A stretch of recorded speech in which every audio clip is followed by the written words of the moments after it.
Some Texas lawmakers say it's time to get past the heated rhetoric about the border and seek input from all sides of that issue. A bipartisan border security bill in the Texas legislature cleared its first step for further consideration this week. KXAN Steffi Lee reports what the bill could do for border communities.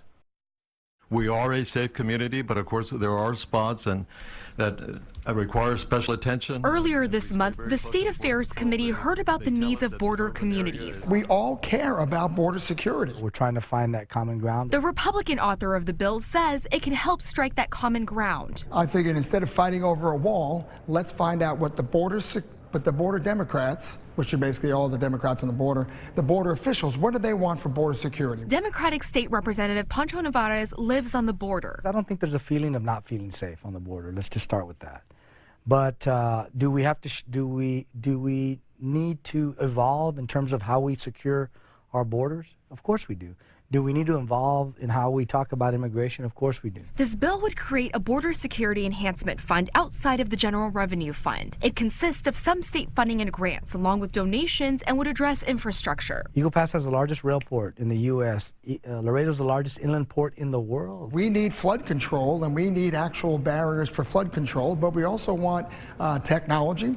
We also want to beef up at the ports of entry, and of course brush clearing and the cane that's in the river. And while immigration policies remain a federal issue, they say this is a way to help the border on a state level. Steffi Lee, KXAN News.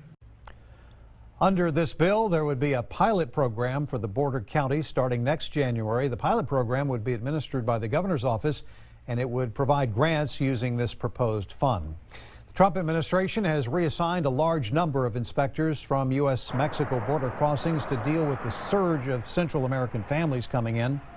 And that's leaving some truck drivers in Laredo waiting in line for days, many sleeping in their trucks. Some business leaders are starting to worry about the economy as they struggle to get products to American grocery stores and manufacturers. In El Paso, long wait times is keeping Mexican shoppers from spending money in El Paso.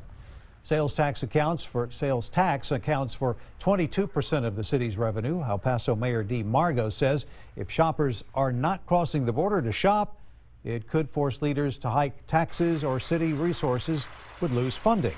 I'm not in favor of any more tax increases whatsoever. However, we got some serious obligations to fund, so probably we'll have to make cuts. Today we asked NBC News political director and moderator of Meet the Press, Chuck Todd, if there would be any bipartisan talk to fix issues at the border on a federal level.